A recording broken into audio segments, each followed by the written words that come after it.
Hi, it's Micky Dolenz here. You're listening to Inspirado Projecto.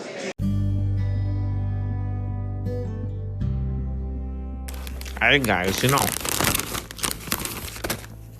the holiday Easter was like right around the corner, okay? Well, I've just got to ask you people, are you as big of a fan of PEEPS as I am? Boy, oh boy, I just love them, okay? But I hate to admit, okay, this is the very first time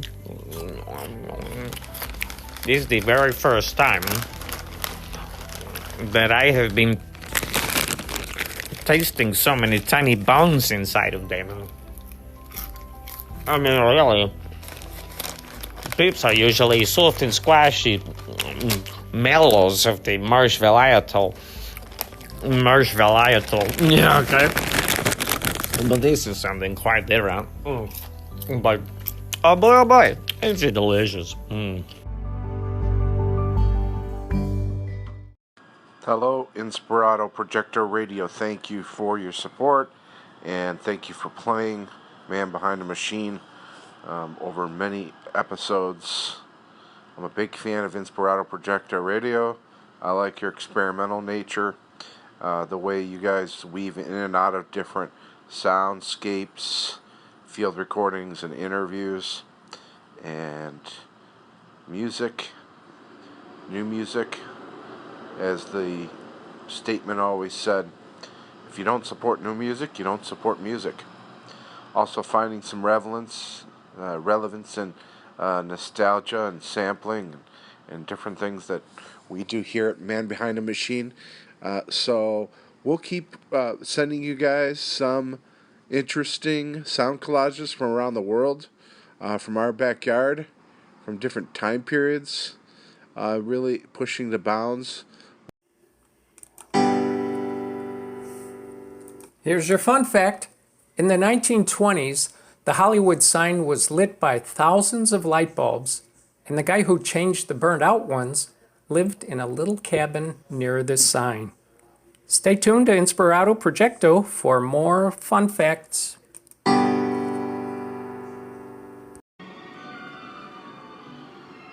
Hey Google, what's an infodemic?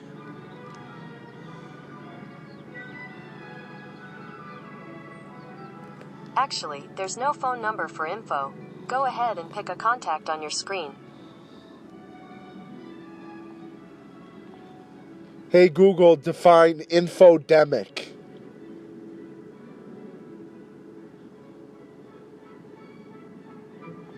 Hey Google, define infodemic.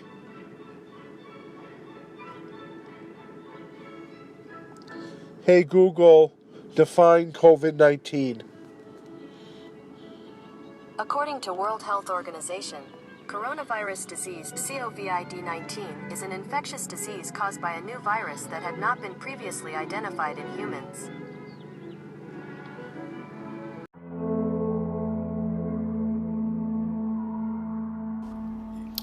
It is 8:08 p.m.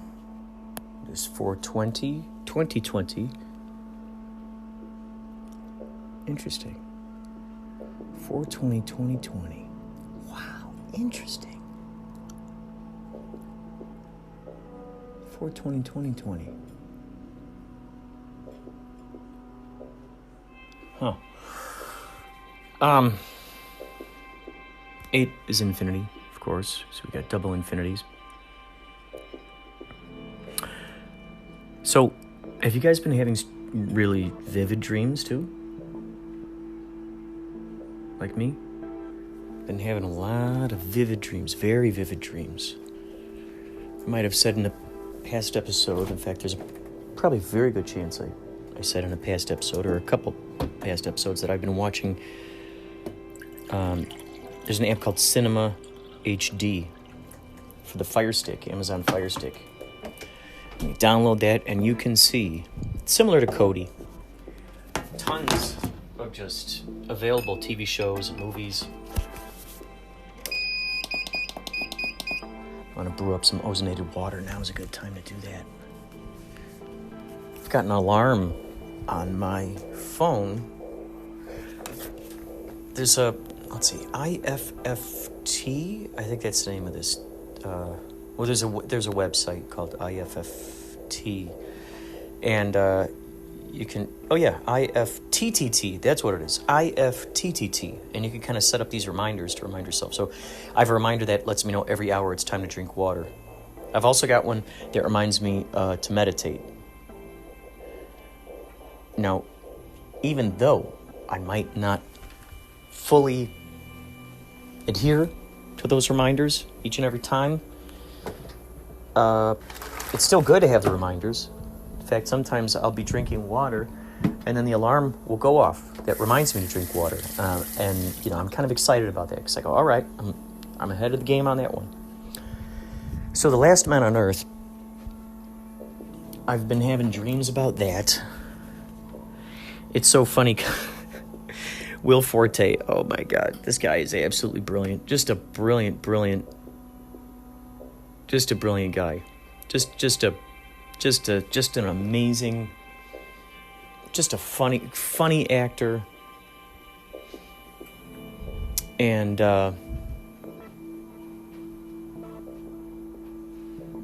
he writes it. I don't know if he directs it or not. I think they have different directors. And almost every episode, he's got a special song that he improvises on his guitar. And he doesn't even, like, he'll tune the guitar, he'll strum it, he'll tune the guitar, but then he just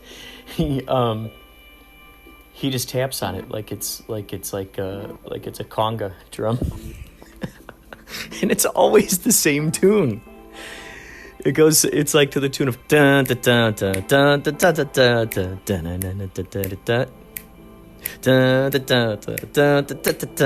dun dun. And then it usually ends with closure. It's so funny. So I've been like, just that part has just been like rolling around in my brain whenever I'm doing dishes or anything in the shower. Closure. Oh my God. There's a little kid in there who wears different costumes. I don't know how you get away with something like that. I know there's a parody law. Like, how do you get away with that? Like Mad Magazine, how do you get away with that when you got Batman or Superman or what have you? Do you just go ahead and just give them a different name? Like what? How do you do that? How do you get around that? So the kid, sometimes he's wearing Masters of the Universe costume, and it's like nobody knows where does he get these costumes? Oh, the first time they find him, he's wearing a Yoda costume. So they must have been. They find him like in a log cabin, all by himself. And you never learn his story. You never learn like how he ended up in the log cabin. Did he grow up there? Did his parents die there? What the deal was. But he's always got different costumes on. Sometimes he's got a Batman costume. Sometimes a Superman. What else have I seen him in? Hulk. I've seen him in Hulk. I've seen him dressed as a cowboy.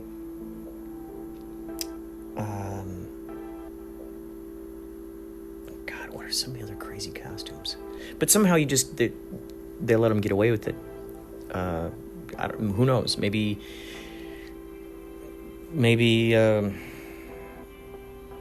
there's some sort of thing, licensing issue or something. But that's the other thing too, is that they sing a lot of like popular songs in there. They sang "Girls, Girls, Girls." They sang Ghostbusters. They sang "Sailing" by Christopher Cross. That was awesome. And I can't remember if I told you guys this, but this is so crazy because the show was shot in 2015. There were 4 seasons, and it takes place it starts out taking a place 1 year after the virus. It says 2020, 1 year after the virus. So it's really quite interesting that I just so happen to be watching this now. And somehow this guy, and he ends up coming across more people. Somehow they end up being immune to the virus, apparently, and getting through it, and finding each other, and then you just see the hijinks ensue. So I've been watching that a lot. I think I mentioned in the last one, in the Mort Drucker episode, where on the evening of April 9th, because Mort Drucker, he passed away that day, one of the most extraordinary caricature artists of Mad Magazine, which, by the way, I just got my new issue in the mail today. This one is the Mad Mox music, so it's all about concerts and all this stuff. Now, this issue was put together before the coronavirus, so you know the next issue is going to be very coronavirus heavy. And so what I'm doing here, thanks to John Garside, the director and writer, co-director of Max Neptune and the Menacing Squid. If you get a chance, check that out. That full movie. It's basically 44 minutes after the credits. The movie itself is 4, 3, 2, 1. How cool is that? So that was a science fiction film where I get to fight aliens, shoot laser guns, fly a rocket ship. And John Garside knows a lot about Photoshop, so I sent him this black and white picture that I drew. And if you go to my Instagram, boy, there's just so many avenues I want to talk about here. If you go to my Instagram, you can see, if you scroll through there, you'll see this black and white, this drawing that I did. And so, on the evening of after Mort Drucker passed, I decided to do a tribute to him. I sat down, I drew. That first night, 3 hours. The next day, 2 hours. Next day after that, 2 hours. And then I just kind of finished drawing this thing on my own. And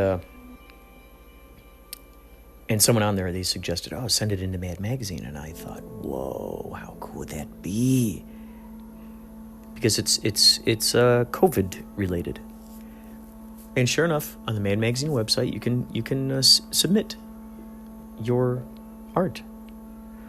So it's been a dream of mine to be published in Mad Magazine, to draw comics for Mad Magazine. So I've just got back on a roll. I'm drawing another one now. Now, to get back to the other one, he's like a vampire of sorts who craves koala blood. He craves koala blood. That I sent off to John Garside. John Garside was able to work some magic. He was able to erase all of the white that was in there. Just erase it all and kind of make it a PNG. So it kind of just looks like a transparency, basically. Just the black marks. And so then my buddy Brian Wisniewski, who I haven't talked to in a long time, been talking to him almost every day. He told me about this free program called Sketchbook. So I downloaded Sketchbook, and a former student that I used to substitute teach for, Ciara Berlin, phenomenal artist. She gave me her, what's called a Wacom tablet, bamboo. And I've always wondered about these things. I've always wanted to try them out. Sure enough, these are. You got a little plastic pen, and you draw on the surface. It was really, it still is really weird to try to get the hang of. The pressure, moving my hand on it and worrying, okay, am I gonna accidentally make something move here if I put my hand on this? How's this work? So, I think, okay, I'm looking now. I think there's a safe spot here for me to put my hand. I think I'm starting to learn how the heck this is. Oh, interesting. Oh, they got little side things here that you're supposed to put your hand. Oh, dude. Okay. I see. Okay. I'll learn the behavior of this thing sooner or later. So I took the transparency of this thing. I took it into the sketchbook, and man, it's beautiful because I can put the black marks as the top layer, and then the layers in the back. I can just paint like a madman. You can use all kinds of different brushes. You can use it, you can make it like it's got the behavior of a pen. It's got the behavior of a paintbrush, airbrush, and then you can adjust the opacity of it, the strength of which it comes out. Oh, marker, yeah, just different ones, and it's really interesting, really interesting. My buddy Brian was telling me that since you can do layers, in a sense, you can kind of do a poor man's version of like animation of sorts. So yeah, I'm gonna see what I can do with this thing. However, man, it is just so much fun. You know what I'm gonna do? I'm gonna talk to you while I'm messing with this thing. Oh my god, this is crazy. You can get the magnifying glass. Oh my god. So this is just such a joy that I can just freely draw. Like, I mean, I'm drawing. It looks like I'm drawing on top of this, but I'm not. It's actually drawing underneath.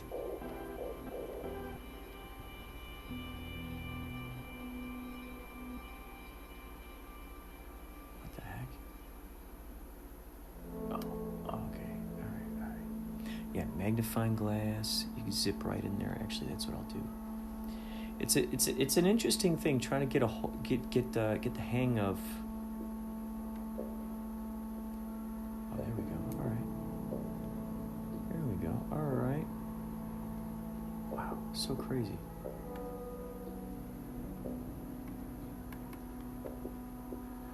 All right. Oh. Yeah. Just takes a little bit of getting used to. What is that? The learning curve, right? Gotta get through the learning curve. So I'm just having so much fun utilizing this as if it were a painting, as if I were using acrylic paint, I suppose. Yeah. Wow, crazy. See, and then once you do the one thing and you realize, oh, I could have been doing that this whole time. But, each thing adds a whole new thing.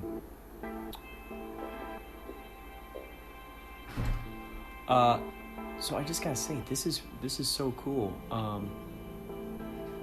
Cannabis Conundrum and Awesome Sauce. We've been communicating through Instagram. They came across this. Actually, our good friend Maria Humphreys from Strong Body, Strong Soul, she told me about it. And then I ended up finding other Anchor users on it. It's called Spoon.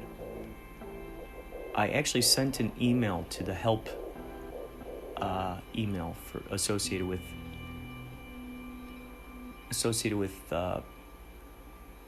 Anchor, letting them know about this service, Spoon. Because I said, look, you guys, I think this is something you ought to consider doing and get on quick, because some of these Anchor folks are going over there, and wouldn't that be nice if you could just keep everybody in your little community? Spoon it's interesting. It gives you the opportunity, in a sense, to live broadcast your audio. And that's been something I've been wanting to find and do, because I can't do my radio show, my usual K-Chung radio show, which before the virus, it was on the first and third Monday of every month. And so I just, I didn't go in, did not go in. But I've been looking for this kind of thing, where you could broadcast your audio live online and communicate with people. So this Spoon app enables you to do that. You can talk with people. They can actually call in You talk them. You can go live. Okay, so you can apparently you can upload pre-recorded stuff. That's something I'm gonna figure out. I think Awesome Sauce Radio, they figured out how to do that.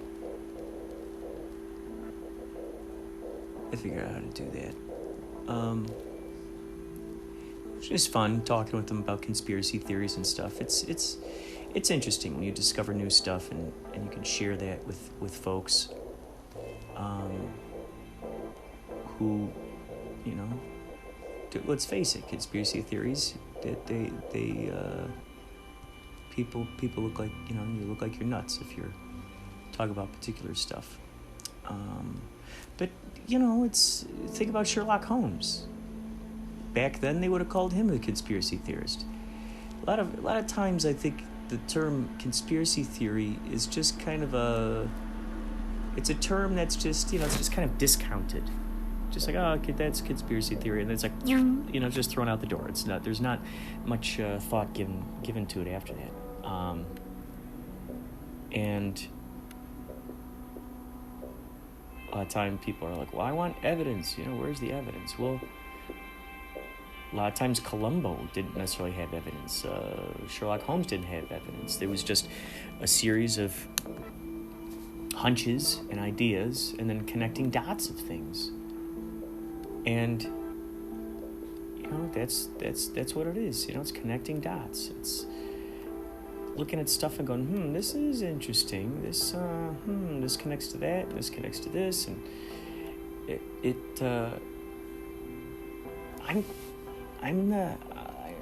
I've always appreciated the Robin Hood type of mindset, where, okay, here we have this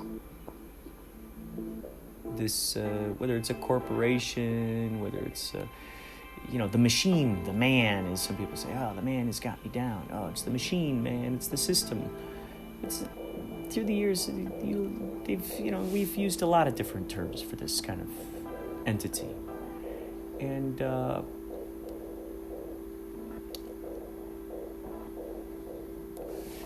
I want the people, us, me, you, to be as boundless as possible, not bound by a social construct. Which, by the way, during this COVID stuff, we're seeing a lot of social constructs tumbling down, aren't we? A lot of social constructs. Oil prices. For a barrel of oil, it is going down. Isn't that interesting? Because we'd always look at the... Good boy, Marky. We would look at the oil tycoons as those who are kind of like in charge of ruling the world. Well, what happens when your power, in a sense, is kind of taken away from you? What happens when a barrel of oil that you'd normally sell for, I don't know, $50 a barrel or something, drops to $1 a barrel? What happens then? See, the idea of value is just such a... This is revealing to us that all of these things that we took as, well, let's say common knowledge, like, oh, that's just common, you know, that's just common sense. Well, according to, you know, there are different common senses, I suppose. One might think that the golden rule is common sense. However, when you're raised with the golden rule and then you come across people who don't follow it, let alone even know the phrase or the importance of, you know, all the benefits of following that, it's going to be quite a, you know, there's a disconnect there. You think it's common sense because maybe you were raised in a neighborhood where everybody followed that golden rule.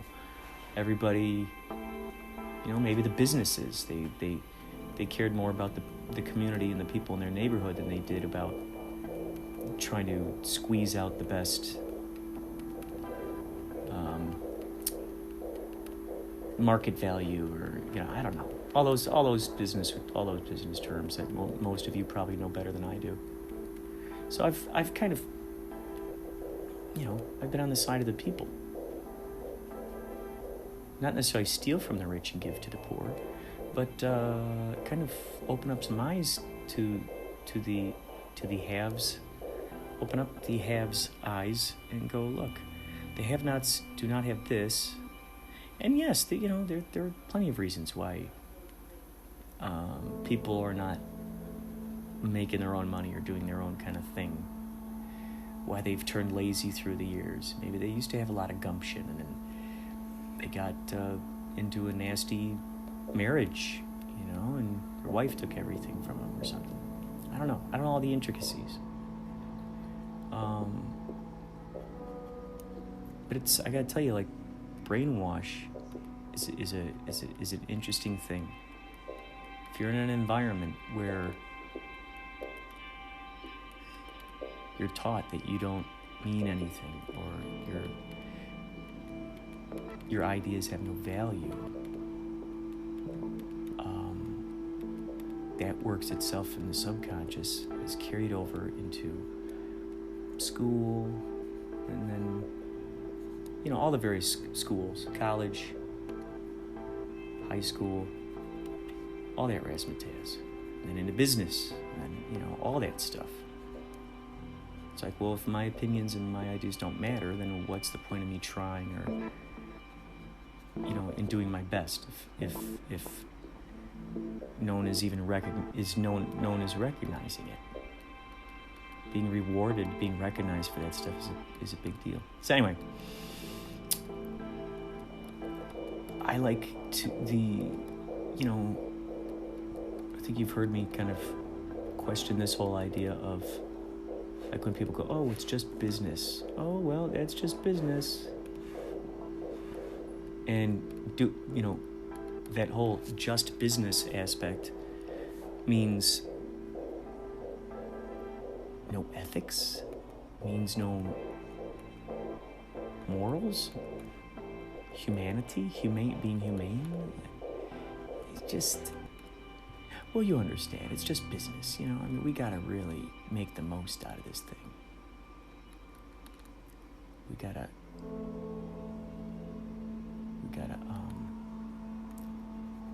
this is where it goes on the market. There's a retail value. A lot of times we'll see retail value on stuff. Oh, retail value? Who's the authority of that? The retail value. Who's the author of that retail value? So it's so funny, we're seeing that, for instance, so to get back to the oil thing, we're seeing the prices dropping. And we're noticing that, whoa, okay, there was a value that was placed on this. There was an assumption by these people that this barrel is worth X amount of dollars. But then when people don't want to pay that for that, now they got to lower that price, and now it doesn't have the value they thought it did. And now what? We got to find other things that are more valuable. But does that mean that we have to rape and pillage people? If something is of value, like, I think growing our own food is going to become of value. Bartering is going to become of value. A higher value. People are going to find ways of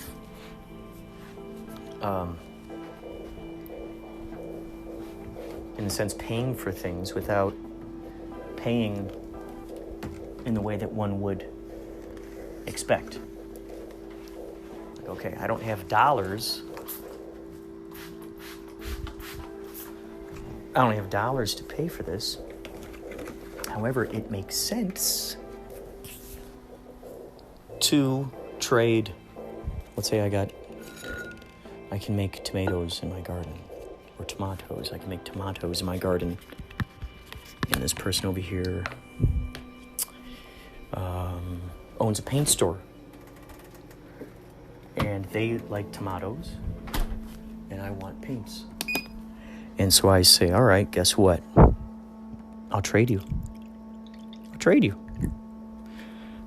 And they might say, well, tomatoes out in the market are only worth this, whereas paints are worth this. Okay, sir, this is a new world now. Sir or madam, this is a new world now. We're not obligated to charge those prices. How do you know that my tomatoes, I don't normally charge, I don't charge market value. I charge higher than that. How do you know I don't charge $20 per tomato? So think about that in terms of value, sir or madam. My $20 tomato is worth more than your $8 bottle of acrylic paint. See? It's such an intriguing thing, isn't it? You just, the wheels go round and round. The tail keeps turning. The tail keeps turning. The dog keeps chasing that tail. God, it's just crazy. So, to get back to the conspiracy theory aspect, I like to know when corporations are being nefarious, when they're taking advantage of the people. I find like these virtue signals is just kind of icky. Oh yeah, we're donating, Dove, like I saw on Twitter. Dove is, look at our website for what Dove is doing to help out during this crisis. Oh, thank you. Thank you for letting everybody know how heroic you are. So you make $180 million in sales each year. Want to give $1 million of that to people who have the disease and don't have the health care to, keep themselves on ventilators? How about that? That would be a heroic thing. I want you to do that. Give away $1 million of your $180 million. And what I'd like to know is, how much money is your CEO making? Some of these CEOs, it's neat. I'm happy to see it. Where they're taking pay cuts.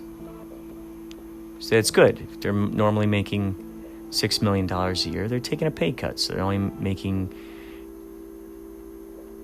maybe $3 million or something.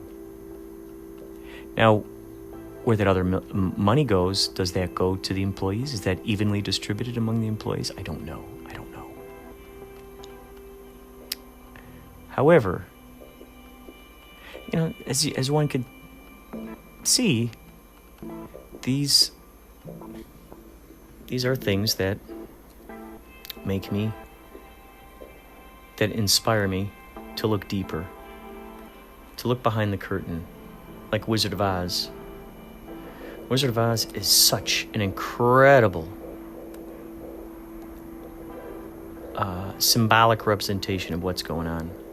There is so much extraordinary symbolism. Extraordinary symbolism going on, man. Inescapable.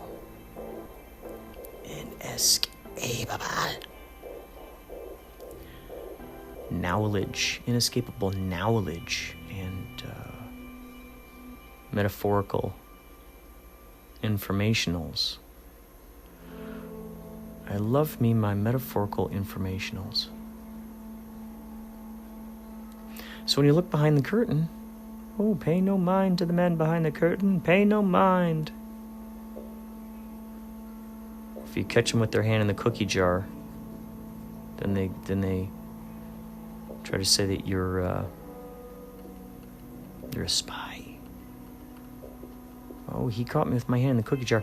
He's a Hungarian. He's working with Hungary.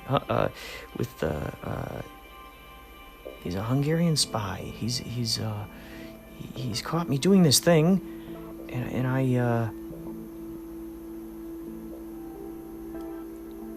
he hacked it. That's what he did.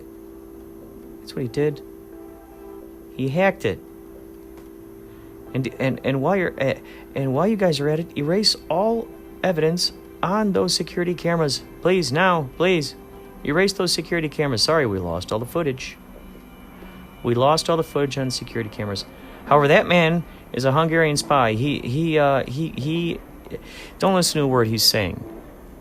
Oh, and pay no mind to those security cameras. The evidence, I don't know what you mean. I don't know what you mean. There's no evidence of me with my hand in the cookie jar. In that security footage, there's no. Mm-mm. No. There's a lot of this stuff going on. Isn't it funny? Like, even though we wear these suits and we use this jargon, which in a lot of cases is just a subtle form of brainwashing, because it gets it farther and farther away from the actual words, like lawyers. Are you a lawyer? Do you know any lawyers? They teach a special language. Why do you have to learn that language? Well, here's one benefit. It confuses jurors. Indictment, injunction.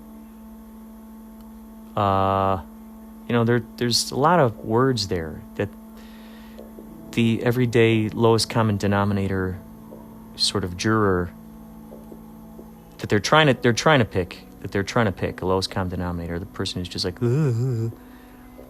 hypnotized by TV. The everyday person is just not. They're not going to be able to follow along. I can't follow along. I'm no better. I said, I want to see these lawyers, man. Talking, jibber jabber, yibber yabber, ollie oxen free.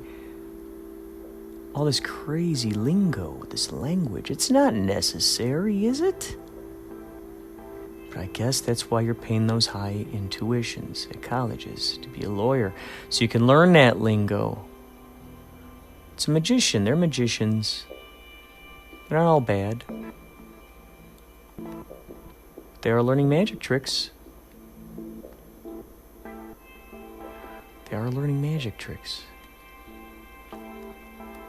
So, yeah, that's why it's a double-edged sword, isn't it? The conspiracy theories, because you could see so many testimonials from people who were there, who saw stuff. Who used to work there. They're whistleblowers. They have the redacted documents. They got the emails in their hands. They got they got it all. And if the accused is smart enough, and they got a fellow magicians on their team, they're going to be able to find ways to twist it. That's what some of these great publicists are for. They have to twist it around. Some of them they can't get out of. They can't get out of the quicksand. Their client is just in way too deep. So they can't seem to find the right, there are certain programs out there, services that will scrub your data from the internet. So when people go to look for it, it's not there. However, what's beautiful is there's something called the Wayback Machine. If you go to archive.org, they got a wonderful device on there called the Wayback Machine. And I don't know how they do it, but from the little I understand, it takes screenshots, screen captures. Now, in some cases they're not able to get everything, but they can get a certain amount of information in these screen captures. And it gives you a pretty good history as to what that website used to look like. One of the ones that thank God, this is the only way that I know about the Wayback Machine, is that when I was investigating andykaufmanlives.com way back in the day, it's a much different website now.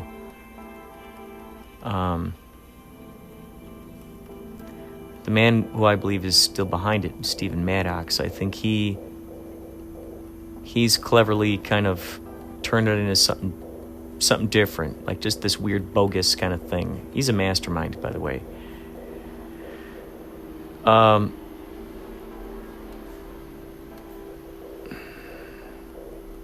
If you go into the Wayback Machine, if you're an Andy Kaufman fan like myself,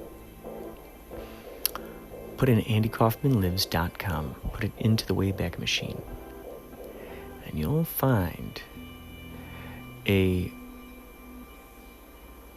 look like a series of dates, years at the top of the screen, and it'll show squares of the months within that year. So let's say if you choose 2003,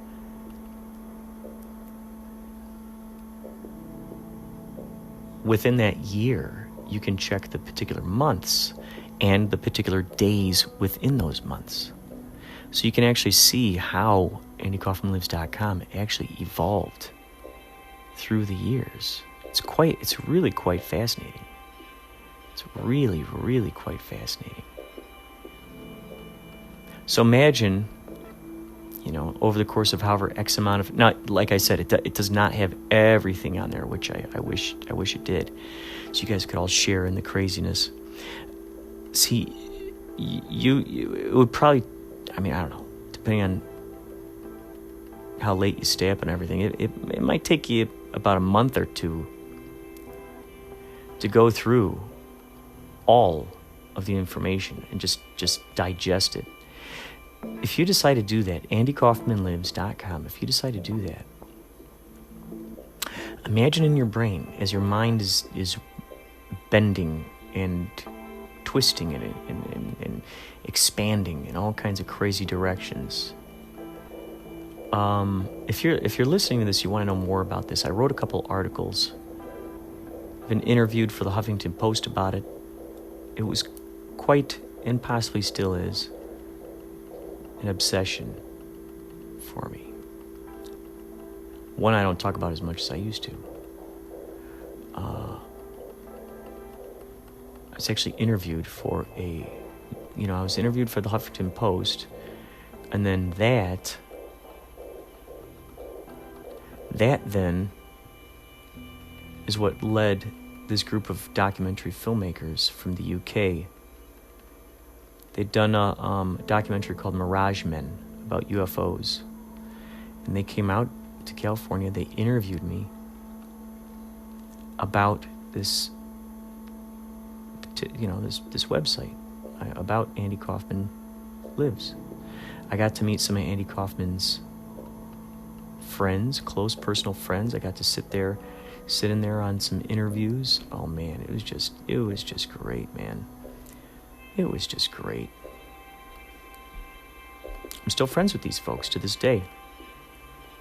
It's crazy to meet some of these folks that I had known on the internet, and now I'm friends with Andy Kaufman's friends.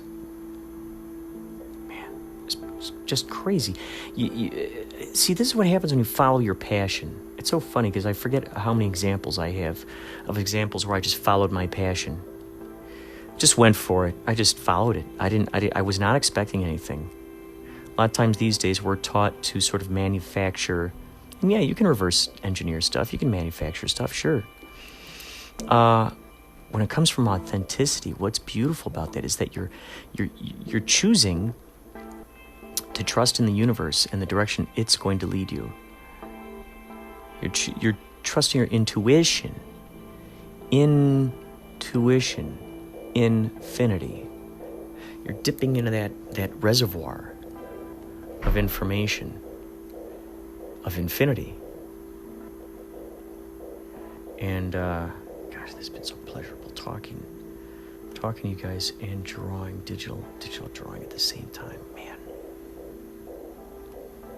it's so crazy. I'm doing this for the first time. So that's, you follow your heart. You follow your heart. You don't know where it's going. You're not expecting it to lead you. Oh, what if this? What if that? What if this? Okay, if you're worried or questioning it like that, then you're doing it wrong. And by doing it wrong, it's an overanalyzation of something that, when you look, the imagination is vast and wide.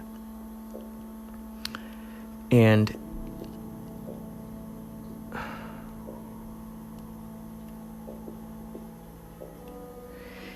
it's something that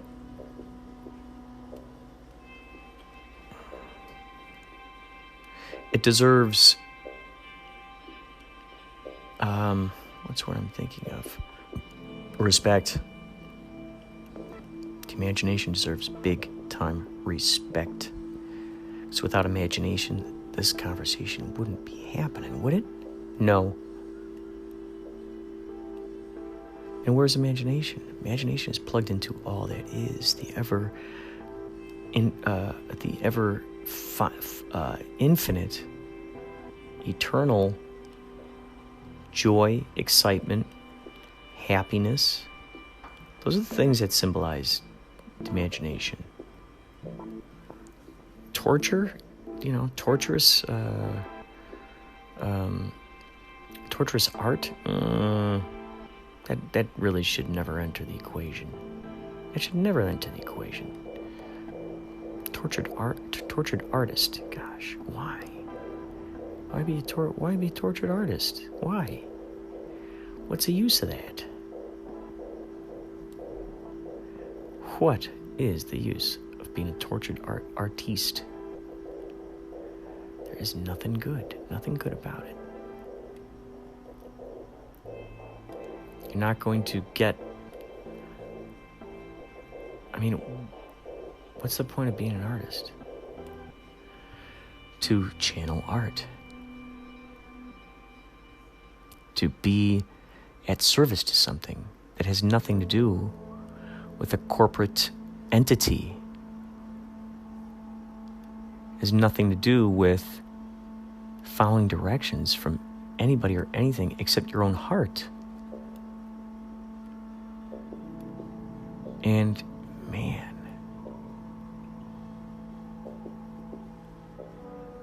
what a shame when people let that stuff get in the way. The fear, oh God, why?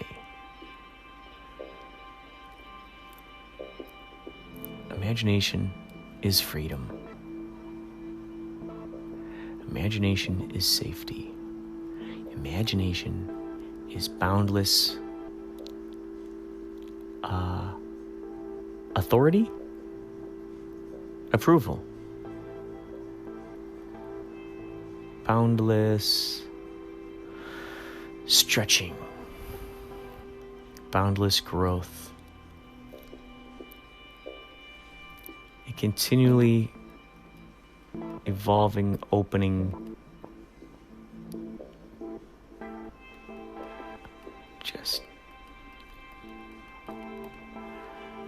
just something to just go, wow, what,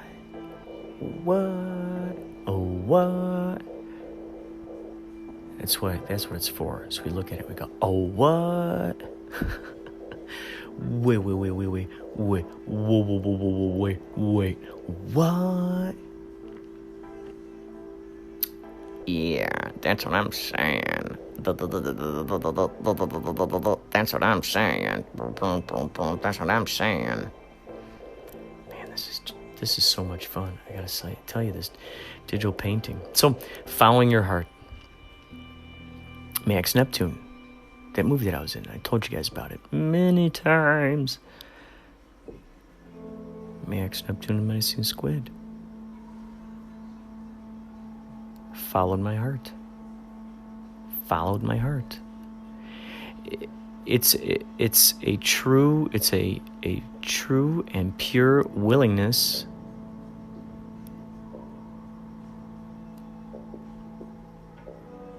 to just surrender, just go. Just go, dude. Just do it, man. Just go, dude. Just do it, man. You know?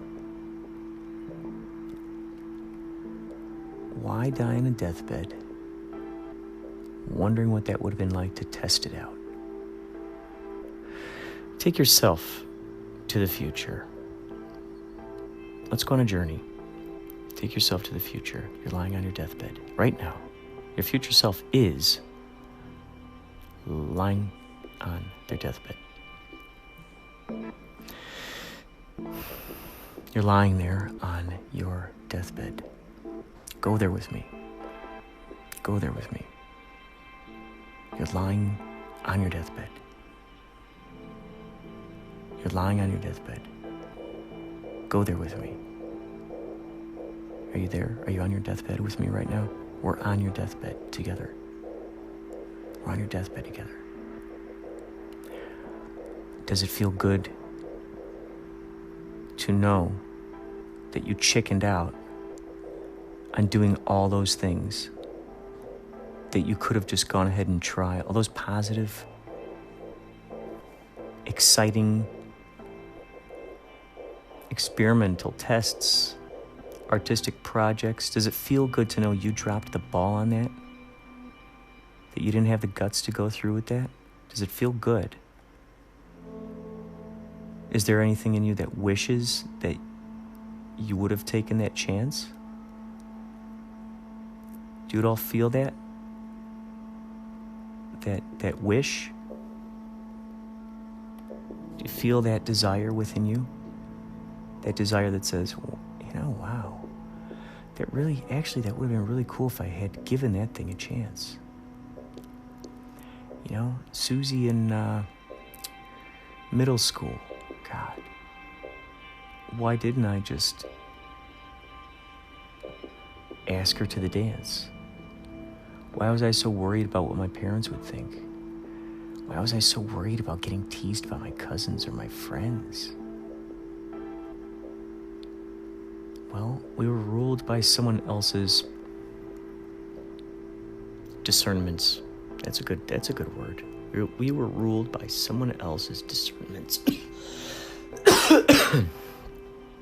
We took their word for it. We defaulted to their idea as to what was the cool thing to do, the hip thing to do, the thing that was going to get us all the girls, the thing that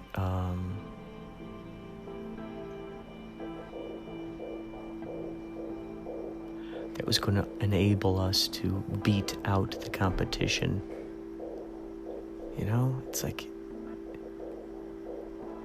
I just feel like a lot of times we're just misdirected. And, this is, like, oh, wow, I'm not trying to give a Martin Luther King speech here. I'm not trying to say anything brand new that, hasn't been said. What I am, in care of here is reminding us of it, pointing it out. So here we are on your deathbed. Do you think of anything that you wish you would have done differently? Any relationship? I mean, heck, you don't even have to be on your deathbed right now. Let's say just right now in your moment, right here while we're talking. Is there anything in your life that you wish you would have done differently? A girl that you really liked who, made advances on you, and you could tell she wanted you to kiss her. You could tell, but you just didn't. You didn't, because you didn't believe it. You didn't believe it was actually worth the embarrassment, I guess? Is that what it is? Is that the thing? That's the thing that's pretty much holding us back. It's that embarrassment. It's so funny how we hear about that with public speaking. One of the biggest fears is public speaking. Why is that? It's embarrassment. It's the fear of looking stupid in front of a crowd. Well, what crowd are we afraid of looking stupid in front of? The ones that we want to play touching games with. The ones that we're trying to impress. Is it the ones that we want to get a job with? Is it the director that we hope hires us for their movie? Is it that pretty lady over there that we hope likes us and might want to collaborate later? Etc., so forth. So do you have any of those regrets right now? I'm curious what they are. I'm real curious what they are. Do you have regrets? Call the hotline. Leave it on here. You don't even have to say your real name. Just give us the story, man. I'm not sure how long it'll record of you, but please give the story. Let the audience hear about the regrets you had, and I want you to speak from your deathbed. Okay, let's go back to that deathbed, and imagine it's not just me here with you; it's everyone here who's listening. We're all on the deathbed together, aren't we? Right now, if we're choosing to let our minds go there, we're all on the deathbed. And are we worried about, the impression we made on someone, or the impression that we wish we could have made on someone? The impression that we never, that we'll never know about because we never took the opportunity to say something in that moment. So now, take yourself back to now. What kind of memories do you want to give that person? Do you want them to just be laughing right now to themselves, going, "Oh my God, I actually did that"? Sometimes we'll tell the story and we'll embellish the story, and then you'll find yourself going into like the superhero mode where you really told them. You told them how they needed to hear it, but you realize it didn't happen that way. But you're kind of saying it out loud to the person, and they're like, "Wait, did you actually say that?" And many of us go, "Yeah, I actually said that to him." Because we want to. I think the important thing is when we hear someone go, when we ask someone, "Did you really say that?" Well, we're living vicariously through them right at that moment, through that story. We're living vicariously through them. We're defaulting. It's a suspension of disbelief kind of thing. It's like watching a movie and then sort of associating with a character in it. And you just go, "All right, I'm just kind of melting into this right now. I'm not going to analyze camera angles. I'm not going to, keep my ears on the dialogue. I'm just going to watch it." And I think that's what happens with stories. If we really want to get into a story, we really got to just surrender to it. We can't, so that's part of the fun. And I think that's why we like to go, "Wait, did you actually said that? Oh my God, that's great." Because I think what happens is a few things. Like, first of all, we're excited that they had the bravery to say this particular thing out loud. Because many of us would think, "Whoa, I would never say that out loud. Oh my God, he actually said that out loud. Oh my God." There's some kind of, there's an excitement in there. Like, "Oh my gosh, that's so cool. Okay, you know what? I think I'm going to tell that to my boss. Yeah, I'm going to say that to my boss too. I'm going to use those same words. Yeah, I'm going to ask for a raise and I'm going to say this and then I'm going to say that. Ooh, and then, we're getting ready for the zonker. And then comes this, and then comes this and that and this. Ooh, they're not going to know what hit them. They're not going to know what hit them." So there's this, like, secret desire of sort of wanting to be that superhero. Of really speaking our mind. Because a lot of us are, subliminally programmed into just being docile. And yes, sir. I better not be insubordinate here to my superior office manager because I don't want to lose my job. I don't want to lose my job. Oh my God, I don't want to lose my job. So I think that's why we kind of we admire those who are saying things that are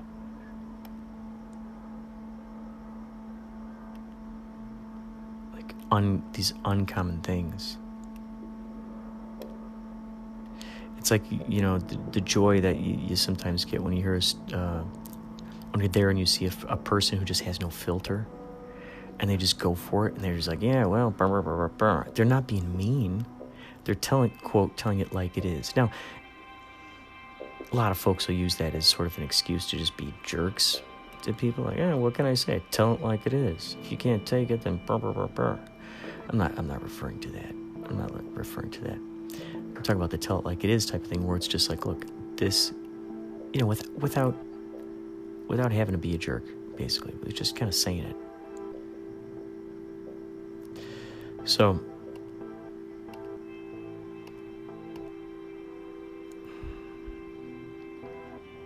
just saying it. Like, my sister was at the grocery store. She said she pulled into a spot, and there's a lady parked there. She had to pull into the spot really strangely,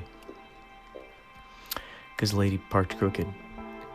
And so while she was kind of in her car and kind of getting ready to go out, and then she heard, that's what it was. The lady either just parked there or was about to leave or something. But Jenny didn't say anything. She didn't say anything. And this fella, what words are okay these days? Slow. Okay, he's a slow guy. Is that an okay thing? Special? I don't know. I don't know what toes I'm gonna step on or not step on. So, a slow guy. We'll just say slow.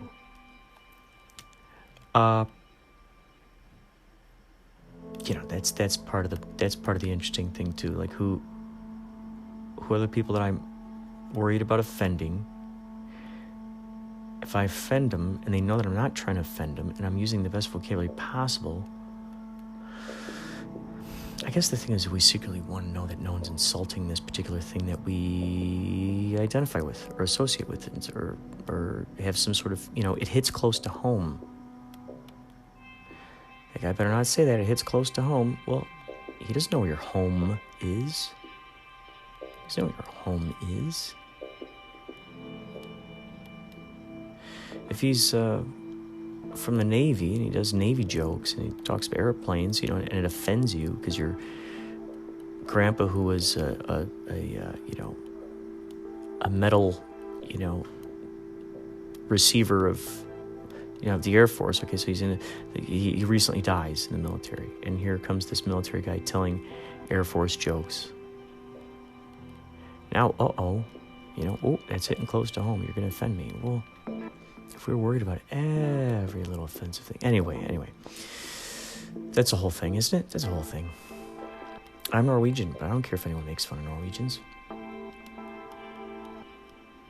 I don't know. Makes him feel good about himself, and that, or I just leave if I feel truly offended.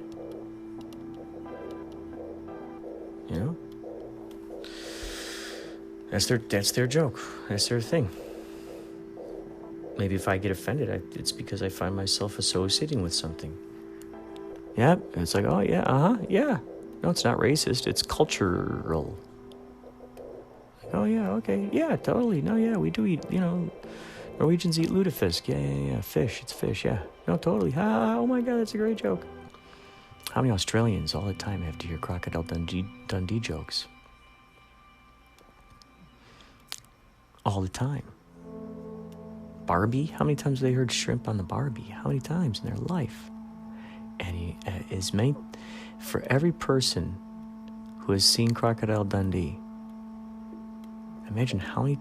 So that would be an interesting statistic right there. How many of you? Oh shoot, we're at the end. We'll talk to you later. It's Superhero, and you're listening to Inspirado Projecto.